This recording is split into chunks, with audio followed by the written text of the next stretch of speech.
Dalam buku Bumi yang Tak Dapat Dihuni yang ditulis oleh David Walsh yang menyebutkan bahwa Jakarta merupakan salah satu kota yang tenggelam pada tahun 2050. Selain itu, banyak pula kota-kota besar di dunia yang mengalami kerusakan atau bencana ekologis atau bahkan kiamat ekologis, misalnya seperti kebakaran hutan, pemanasan global, naiknya permukaan laut, mencairnya es di kutub, dan banyak lagi bencana-bencana non-alam lainnya yang disebabkan tentunya oleh ulah tangan manusia. Nah, pertanyaan kemudian, apakah bencana alam tersebut merupakan by nature atau by design, atau sebenarnya karena ya seperti yang disebut tadi ulah tangan manusia? Lingkungan sendiri sebenarnya kalau kita mau definisikan adalah alam atau ciptaan Tuhan sama seperti manusia. Hanya saja lingkungan itu dia by nature atau secara alamiah perkembangannya dan tidak memiliki aspek rohani.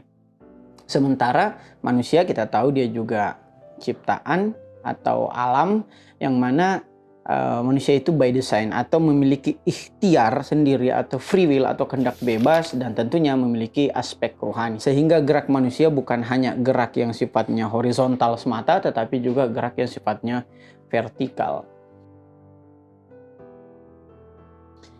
Nah, apa kemudian relasi antara alam dan lingkungan hidup? Jika kita mengaitkannya dengan 4 perhubungan dalam mantik atau logika, maka kita mendapati bahwa relasi antara lingkungan hidup dan manusia adalah relasi atau hubungan umum khusus mutlak, yang mana yang menjadi domain yang umum adalah lingkungan hidup dan manusia sebenarnya hanya domain khusus. Maksudnya seperti apa? Bahwa sebagian lingkungan hidup itu membutuhkan manusia, dalam hal ini konservasi lingkungan, yang pada gilirannya sebenarnya adalah ulah tangan manusia itu sendiri, misalnya kayak reboisasi dan sebagainya. Di sisi lain, sebagian lingkungan hidup juga itu tidak membutuhkan bantuan manusia, misalnya pertumbuhan lingkungan hidup yang berkembang secara by nature tadi atau secara alamiah, misalnya kayak hutan, binatang, termasuk juga unsur-unsur lainnya seperti air, udara, dan sebagainya. Sehingga yang menjadi domain khususnya adalah bahwa setiap manusia pasti membutuhkan lingkungan hidup demi proses pemenuhan kebutuhan hidup manusia itu sendiri. Nah, ini kemudian dapat kita kaitkan bahwa ketika manusia sebenarnya sangat-sangat bergantung pada lingkungan hidup demi proses pemenuhan kebutuhan hidupnya di bumi ini, maka sebenarnya manusia itu posisinya subordinat di bawah lingkungan hidup. Sehingga jika kita mengaitkannya misalnya pada bencana, kebanyakan bencana itu disebabkan oleh ulah tangan manusia itu sendiri. Nah, sehingga kita dapat bedakan dulu nih antara bencana alam dan bencana non-alam. Bencana non-alam pun terbagi dua lagi. Ada bencana non-alam yang sifatnya karena ulah tangan manusia sehingga alam kemudian rusak, dan ada bencana yang sifatnya sosial, misalnya kayak kerusuhan, tawuran, dan sebagainya. Nah, bencana alam sebenarnya menurut perspektif lingkungan ya baik bagi lingkungan itu sendiri karena itu adalah proses penyempurnaannya. Contohnya kayak gunung berapi ketika meletus atau tsunami dan sebagainya, itu baik bagi alam dan tentunya sangat buruk bagi manusia bencana alam itu.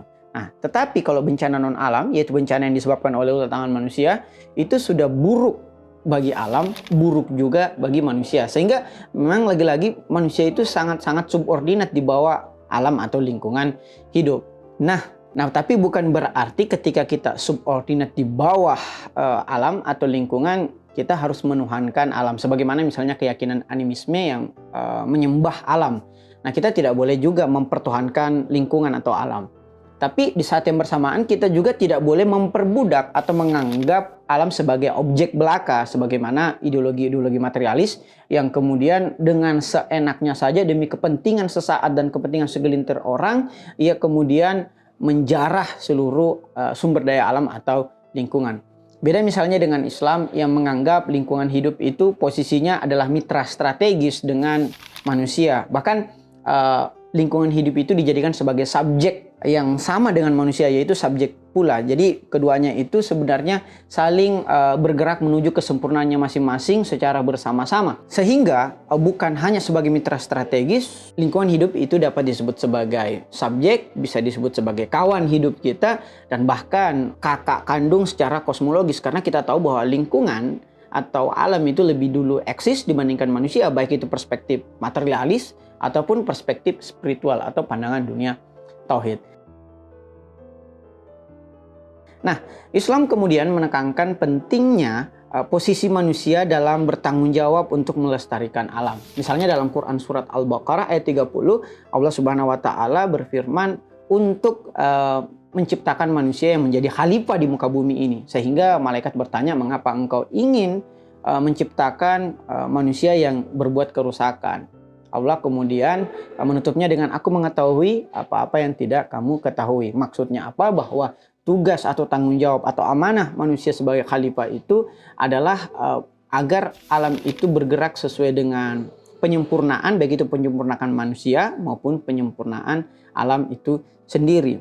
Bahkan kalau kita mau rujuk lebih jauh lagi dalam hadis Rasulullah SAW terkait pahala jariah, dari 7 pahala jariah, 3 diantaranya berkenaan dengan lingkungan hidup. Kita sebutkan 4 yang pertama yang tidak berkenaan dengan lingkungan hidup. Misalnya tentang mengajarkan ilmu, tentang mendidik atau meninggalkan anak yang soleh, agar ketika kita mati, sebagaimana definisi pahala jariah adalah pahala yang terus mengalir walaupun kita telah wafat atau mati, masih tetap berjalan. Yang ketiga, mewasiatkan Al-Quran. Dan yang keempat adalah membangun masjid.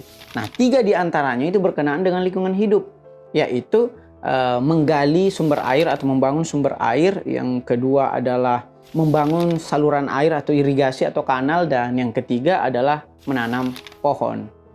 Sehingga dalam Islam sebenarnya menebang pohon itu adalah sesuatu yang terlarang kecuali untuk hal-hal darurat. Dan di saat bersamaan kita melakukan reboisasi atau penanaman kembali benih-benih pohon yang padanya tadi kita tebang. Nah, menarik misalnya kalau kita melacak juga atsar dari Imam Ja'far As-Shadiq alaihissalam bahwa lingkungan hidup yang baik itu terpenuhi pada 3 hal, yaitu udara yang segar, air yang bersih, dan tanah yang subur. Ketiganya kemudian berjalin berkelindan untuk menciptakan sebuah siklus hidup manusia dan alam yang baik.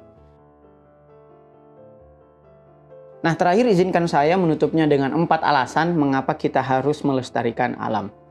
Yang pertama, karena alam atau lingkungan hidup itu adalah ciptaan Tuhan juga, sama seperti manusia, sehingga kita harus menjadikannya mitra strategis atau kawan hidup untuk proses pemenuhan kebutuhan kita masing-masing. Yang kedua, tujuan dari diciptakannya lingkungan hidup atau alam adalah untuk bergerak menuju kesempurnaannya, baik itu kesempurnaan si alam, an-sich, dan kesempurnaan atau proses pemenuhan kebutuhan manusia. Jadi itulah mengapa manusia disebut sebagai khalifah di muka bumi. Yang ketiga, alasan mengapa kita harus melestarikan lingkungan adalah karena lingkungan hidup, baik itu hayati, baik itu nabati maupun minerba, ada yang dapat kita perbarui, ada yang tidak dapat kita perbarui. Sehingga kita harus bijak dalam melestarikan lingkungan tersebut. Dan yang terakhir, mengapa kita harus melestarikan lingkungan adalah karena ketika kita mengeksploitasi lingkungan itu akan rusak dan buruk bagi lingkungan, begitupun buruk bagi manusia. Sementara ketika kita melakukan pelestarian lingkungan, itu akan baik bagi manusia secara general dan secara jangka panjang, dan tentunya juga baik bagi lingkungan itu sendiri. Selamat menjadikan lingkungan sebagai mitra strategis untuk proses menyempurnakan kehidupan masing-masing. Sekian, wassalamualaikum warahmatullahi wabarakatuh.